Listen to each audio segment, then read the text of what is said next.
Okay, so you want to own a mobile coffee truck. Skip the rent of a storefront. Drive to wherever the customers already are. Business parks in the morning, festivals on the weekend, and pour coffee that costs you pennies for a few dollars a cup. Sounds simple. It is not simple. And the story of how a coffee truck actually makes money, and how it actually goes broke, is one of the strangest stories in all of small business. Before you make a single dollar, you need to survive buying and building out the truck itself. A used step van or trailer converted into a fully equipped mobile coffee bar, espresso machine, water tanks, generator or battery power system. Refrigeration typically costs somewhere between $50,000 and $150,000, depending on whether you buy new or used and how. Elaborate the build-out is. A brand new, custom-built coffee trailer from a specialty manufacturer can push well past that. And unlike a regular vehicle, this build-out has to satisfy health department requirements for a mobile food unit, hand washing stations, specific water tank capacities, proper wastewater disposal, which means you can't simply buy a van and add an espresso machine. You need a licensed commissary kitchen, relationship and a design that passes inspection before you're allowed to serve a single customer. Here's the first thing nobody tells you when they picture owning a coffee truck. The truck is not the only recurring cost tied to a physical location. Even though the entire point of a mobile business is not having one, most cities require mobile food vendors to store and restock their truck at a licensed commissary kitchen between shifts, which means you're paying commissary rental fees, sometimes several $100s a month, on top of owning a vehicle, whose entire selling point was supposed to be independence from a fixed location. Most people who own a coffee truck today, by the way, don't run it completely solo. Even a one-truck operation typically needs at least one additional employee during peak hours, just to keep the line moving, because a single barista trying to run the register, steam milk, and pull shots simultaneously creates a bottleneck that costs you customers who won't wait. That's a very different labor structure than a lot of people picture when they imagine a truck as a lean, one-person operation. Say you've got the truck built, licensed, and staffed. Before you collect a real profit, there's a layer of costs that catches almost every new coffee truck owner off guard. First, there's permitting, and it's not a single fee. You often need a general business license, a mobile food vendor permit, a health department permit, and separate permits for every specific city or event you want to park in, some of which have to be renewed or reapplied for constantly. Second, there's parking and location fees. Prime spots near office buildings or popular festivals often require paying a daily, or percentage-based, fee to the property owner or event organizer just for the right to park there. Third, there's the fuel and generator cost, keeping a truck running, refrigeration cold, and an espresso machine powered. All day burns through fuel or propane at a rate people rarely budget for accurately before they start. Here's where it gets interesting, because the way a coffee truck actually makes money is more layered than most people realize. The first and simplest layer is straightforward drink sales. Espresso drinks typically carry an extremely favorable cost ratio. A cup of coffee that costs perhaps 50 cents to $1 in beans, milk, and cup materials can sell for $4 or $5, giving coffee one of the best raw margins of almost any food and beverage category. The second layer is location strategy, and this is where a coffee truck lives or dies in a way a fixed cafe never has to worry about. A truck parked outside a busy office park on a weekday morning can do dramatically more volume in 3 hours than the same truck parked in a quiet residential area all day. Successful truck owners build a weekly rotation, specific office parks on weekdays, farmers markets or festivals on weekends, and that rotation itself becomes a core business asset, arguably more valuable than the truck. The third layer is catering and private events. Corporate offices booking a truck for an all-day event, or weddings wanting a coffee bar, and these bookings typically carry a flat fee that's dramatically more profitable per hour than regular walk-up sales, because the volume and timing are guaranteed in advance. rather than dependent on foot traffic. Showing up. So far, this sounds like a business printing money from a tiny mobile box. Now here's the other side of the ledger, and it's where the fragility of this business really lives. Despite that excellent pickup margin, daily revenue is entirely dependent on location and weather in a way a storefront never has to think about.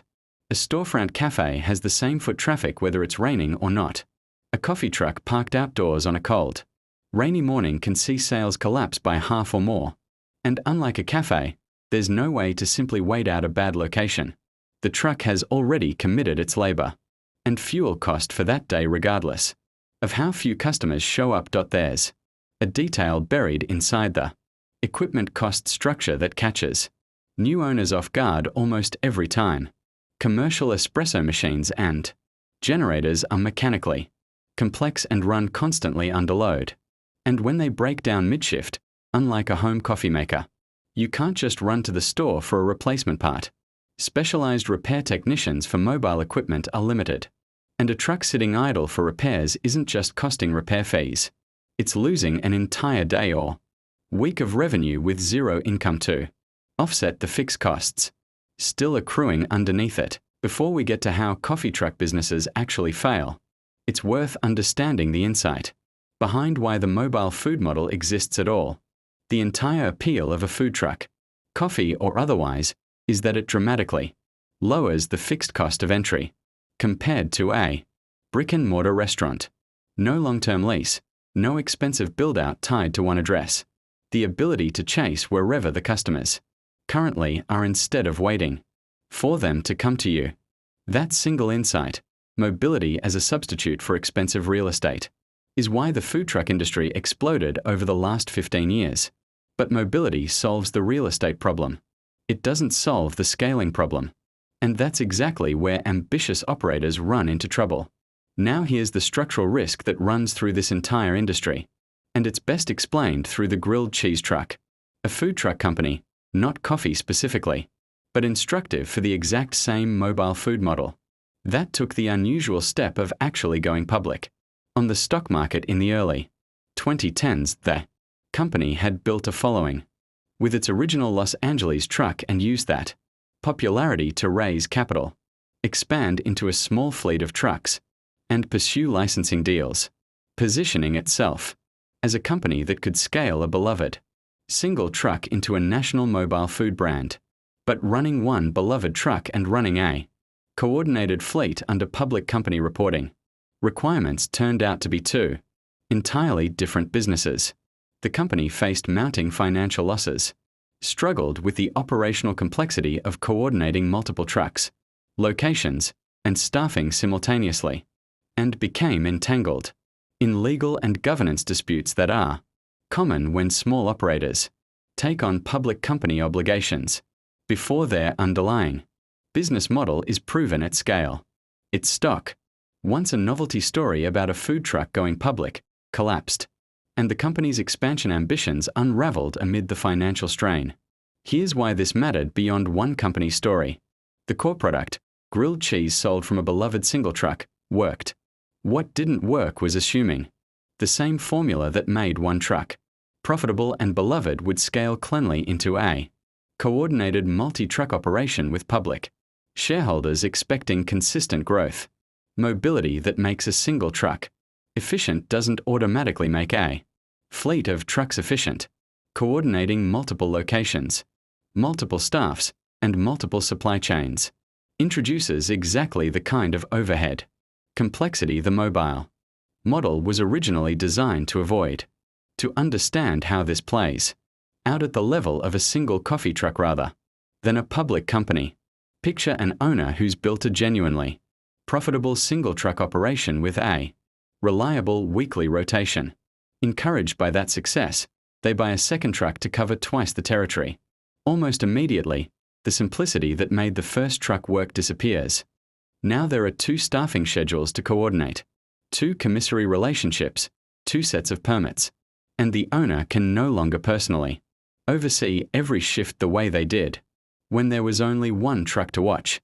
A single equipment breakdown or a bad weather week that used to be a manageable dip in a One truck operation now compounds across 2 trucks, generating overhead simultaneously. The pressures facing coffee truck owners didn't happen in a vacuum.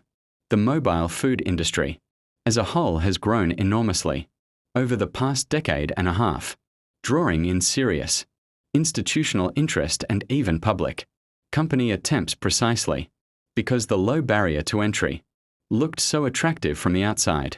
That same low barrier to entry, though, invited an enormous amount of competition, meaning the best parking spots and event bookings have become more contested every year, and success increasingly depends on securing consistent, high-traffic locations rather than simply having good coffee. So, does owning a mobile coffee truck actually work as a business?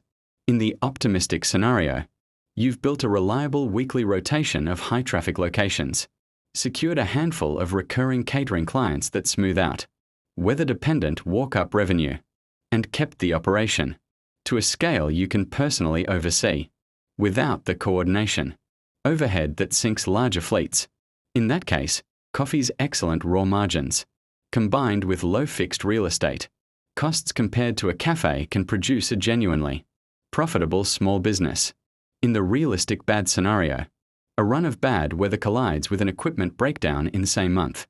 A favorite parking spot gets taken over by a competing truck, and the owner, tempted by early success, has already overextended into a second truck before the operational complexity of running one was fully solved. Exactly the kind of overreach that turned the grilled cheese truck's early popularity into a cautionary tale about scaling a mobile food business too fast. A coffee truck looks, from the sidewalk, like the simplest business imaginable. Brew coffee, drive somewhere, sell it, repeat. From the inside, it's a business where almost everything that makes it cheap to start, no lease, no fixed address, is the exact same thing that makes it fragile to run. Revenue that depends entirely on where you parked and what the weather did that day. The truck isn't really the business. The rotation of places it parks and the customers who show up because of it. That's the business.